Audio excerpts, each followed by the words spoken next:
નમસ્કાર વિદ્યાર્થી મિત્રો, ધોરણ 12 વિષય એસપી. આજનો આપણો ટોપિક છે પ્રેઝન્ટેશનના નમૂના. કે જ્યારે તમારે પ્રેઝન્ટેશન બનાવવાનું થાય તો એ પ્રેઝન્ટેશન કેવી રીતના બનાવી શકાય, તો એના માટે જોઈએ આપણે અહીંયા એક આપને નમૂનો આપેલો છે. જો સ્વયં શિક્ષક દિનની ઉજવણીના આયોજન અંગે સમિતિ અહેવાલ રજૂ કરો. જો અહેવાલ છે ને બે પ્રકારના હશે વિદ્યાર્થી મિત્રો. પહેલાં એક સમિતિ અહેવાલ આવે છે અને એક આવે છે વ્યક્તિગત અહેવાલ. હવે સમિતિ અહેવાલ અને વ્યક્તિગત અહેવાલ બંને વચ્ચેનો ડિફરન્સ શું છે એ તમને કહી દઉં. સમિતિ અહેવાલ જે હશે એમાં ગ્રુપની અંદર જેટલા, સમિતિનો મતલબ તમારે એવું યાદ રાખવાનું કે આખું એક ગ્રુપ ભેગું થઈને કામ કરે છે, એને કહેવાય સમિતિ અહેવાલ. અને વ્યક્તિગત અહેવાલ એટલે કે નામ પ્રમાણે વ્યક્તિગત અહેવાલ એટલે વ્યક્તિ એક હશે અને આખો અહેવાલ લખતા હશે અથવા આખી પ્રક્રિયા કરતા હશે, એને કહેવાય વ્યક્તિગત અહેવાલ. એટલે સમિતિ અહેવાલની અંદર જેટલા પણ ગ્રુપમાં હશે જોઈન્ટ, એ બધાના તમારે નામ લખવાના રહેશે હોદ્દા સહિત. જ્યારે વ્યક્તિગત અહેવાલની અંદર આવું કશું આવે નહીં. માનો કે તમે વ્યક્તિગત અહેવાલની અંદર બધા ગ્રુપના નામ એટલે કે જેટલા લોકો છે ગ્રુપમાં એના નામ લખ્યા તો તમારો આખો અહેવાલ ખોટો પડશે. કારણ કે વ્યક્તિગતની અંદર ચોખ્ખા શબ્દોમાં કીધેલું છે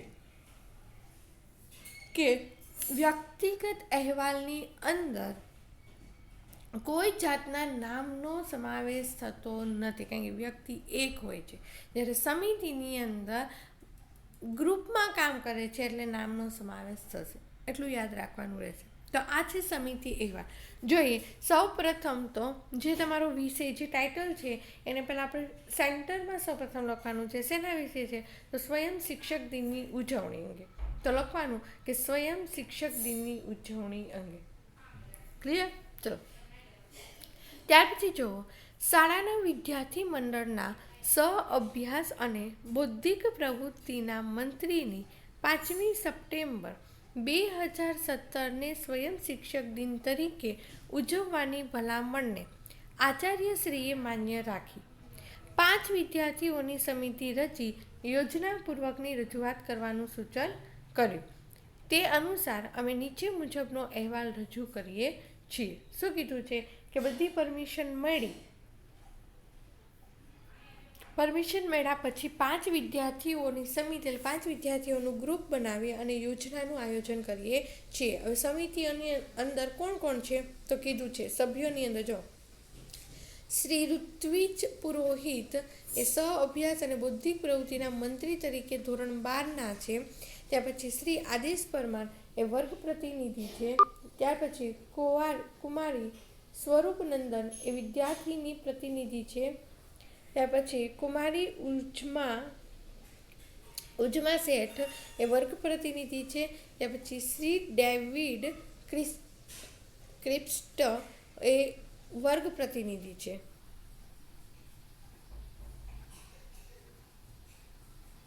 ત્યાર પછી જો શું કીધું છે, સમિતિના સભ્યોએ પહેલી બેઠકમાં કામગીરીની વહેંચણી કરી. સમિતિના સભ્યો શું કરી? એક બેઠક બોલાવી, બેઠકની અંદર શું કર્યું? કામગીરીની વહેંચણી કરી. 2 દિવસ બાદ મળવાનું નક્કી કર્યું. 2-3 વખત સભ્યોની અંદરોઅંદર અને આચાર્ય સાથેની બેઠક બાદ સર્વાનુમત એટલે કે બધાની પરમિશન લઈને નીચે મુજબના સૂચનો રજૂ કરવામાં આવ્યા. કારણ કે હવે આપણે સેલિબ્રેશન કરવું હોય તો આયોજન તો કરવું જ પડે, એના માટે મિટિંગ બોલાવીને બધાએ ચર્ચા વિચારણા કર્યા અને પછી બધું ફાઇનલ કર્યું. જો શું કીધું તે બુધવાર 5મી સપ્ટેમ્બર 2017ને શાળામાં સ્વયં શિક્ષક દિન તરીકે ઉજવવો. ચલો ડેટ તો ફાઇનલ જ છે.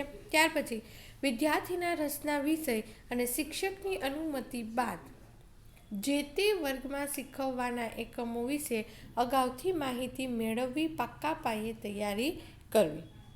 પહેલાંથી જ આપણે તૈયારી કરી લેવાનો. અમારે જે ટૉપિક ભણાવવાનો હોય એનો ક્લાસમાં જઈને તૈયાર કરવું એમ નહીં, અગાઉથી તૈયાર થયેલો હોવો જોઈએ. ત્યાર પછી તે દિવસે સવારે પ્રાર્થના સભામાં ગુરુવંદના બાદ ગુરુવંદના બાદ કયો વિદ્યાર્થી કયા શિક્ષકની કામગીરી બજાવશે એ વિશે શાળાના આચાર્ય શ્રી કૌશલ મહેતા સાહેબ વિદ્યાર્થીઓને અવગત કરશે. અવગત એટલે કે જાણકારી આપશે કે ભાઈ પહેલાં શું થશે, પ્રાર્થના થશે. પ્રાર્થના થયા બાદ કયા શિક્ષકે કયા પ્રકારની કામગીરી બજાવવાની રહે છે એ કૌશલ મહેતા જે છે એની માહિતી આપશે. ત્યાર પછી કીધું છે સર્વ વિદ્યાર્થીઓએ સહયોગ આપવો. જેટલી બી પ્રવૃત્તિ કરવામાં આવે બધા જ વિદ્યાર્થીઓએ સપોર્ટ આપવાનો રહેશે. આગળ, વર્ગમાં એક દિવસ માટે શિક્ષક બનેલા વિદ્યાર્થી ભણાવતો હોય ત્યારે વર્ગમાં શિસ્ત જળવાય એ જોવાની જવાબદારી વિદ્યાર્થી પ્રતિનિધિની રહેશે.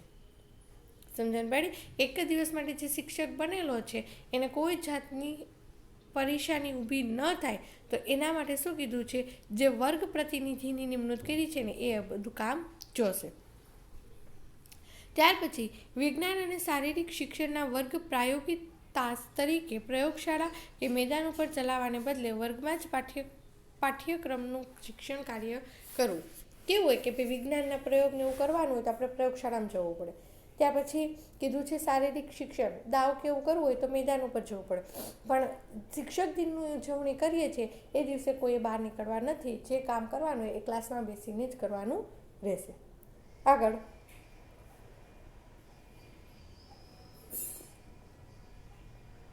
શિક્ષણ કાર્ય વિરામ સમય સાથે કુલ 7 તાસ સુધી ચલાવવાનું રહેશે. એટલે કે જેટલો આપણે લેક્ચર છે રેગ્યુલર ચાલે છે એટલા જ 7 પીરિયડ જ આવશે. 7 તાસ બાદ સભાગૃહમાં ફરી ભેગા થઈ શિક્ષકની એક દિવસની કામગીરી કરનાર વિદ્યાર્થીઓને બિરદાવવાના રહેશે. 7 લેક્ચર પૂરા થઈ જાય એટલે જે લોકો શિક્ષક બન્યા છે એને પ્રોત્સાહિત આપવાનું રહેશે. ત્યાર પછી કીધું છે તેમને પોતાના અનુભવ વિશે જણાવવાની તક આપવી કે ભાઈ એક દિવસ તેઓ શિક્ષક બન્યા છે તો એને કેવા પ્રકારનો અનુભવ થયો છે તે. ત્યાર પછી કીધું છે સમગ્ર પ્રવૃત્તિનો અહેવાલ અભ્યાસ અને બૌદ્ધિક પ્રવૃત્તિ મંત્રી તૈયાર કરી 5 દિવસમાં આચાર્યશ્રી સમક્ષ રજૂ કરશે. એટલે કે આખો જે અહેવાલ એક તૈયાર કરવાનો છે કે આપણે અહીંયા એટલા વાગે અહીંયા બધું કામ કર્યું હતું, એક શિક્ષક તરીકે બધાનો અનુભવ કેવો રહ્યો છે, કેવા પ્રકારની આપણે પ્રવૃત્તિઓ કરાવી હતી વિદ્યાર્થીઓ પાસે, આ બધો અહેવાલ તૈયાર કરી અને 5 દિવસમાં રજૂ કરવાનો રહેશે. ત્યાર પછી કીધું છે સમિતિને સ્વયં શિક્ષક દિન વહીવટી કર્મચારીગણ પાસેથી સહયોગની અપેક્ષા છે તથા શાળાને શણગારવામાં સહાયક કર્મચારીગણ મદદરૂપ થશે એવી આશા છે. સ્વયં શિક્ષક દિનની સફળતાની કામના આભાર. એટલે કે જેટલું કામ કરવાનું છે એ બધામાં કર્મચારી સપોર્ટ કરશે એવી અપેક્ષા રાખીએ છીએ. જે આપણે પ્લાન કરેલો છે સફળ જાય એવી આશાથી આભાર માનવાનો રહેશે. જો ત્યાર પછી તમને દેખાય છે આનંદનગર 30મી ઓગસ્ટ 2017. પછી સ્વરૂપાનંદન એ સમિતિ મંત્રી છે. ત્યાર પછી ઋત્વિજ પુરોહિત એ સમિતિ પ્રમુખ છે. એટલે જ્યારે સમિતિ એવા લોકો ને ત્યારે તમારે આવી રીતના લખવાનું રહેશે. નીચે 2 વ્યક્તિની સહી આવશે અને એક જગ્યા ઉપર તમારું શું કહેવાય નામ અને તારીખ આવશે. સમજણ પડી? સમિતિ અહેવાલ આવી રીતના લખાશે. ચલો ત્યાર પછી આવે છે પ્રેઝન્ટેશન. જો કેવી રીતના તૈયાર થાય તે આપણે પ્રેઝન્ટેશનને ધ્યાનમાં રાખવાની બાબતો જોઈ હતી તો એને ધ્યાનમાં રાખીને એને યાદ કરતાં જોવાનું છે. પહેલાં તમને એવું કીધું હતું કે પાસ્વાદ ભાત પસંદ કરો, એટલે કે તમારી જે સ્લાઇડ છે એનો કલર પસંદ કરો. ચલો કલર આપણે એમાં વ્હાઇટ જ રાખેલો છે. કલર પસંદ થઈ ગયા પછી શું કરવાનું છે તો પહેલી જે તમારી છે પહેલી સ્લાઇડ એની અંદર તમારે ટાઇટલ લખવાનું રહેશે. જો અહીંયા લખેલું છે ઉજાસ ડિટર્જન્ટ પાવડર અમારું નવું ઉત્પાદન. થઈ ગયું. બીજી સ્લાઇડની અંદર કીધું છે કાર્યસૂચિ તૈયાર કરો. જો કર્યું છે કાર્યસૂચિ કઈ છે તો ઉત્પાદનની વિગતો આપશે, ઉત્પાદનની વિશેષતાઓ આપશે તમને.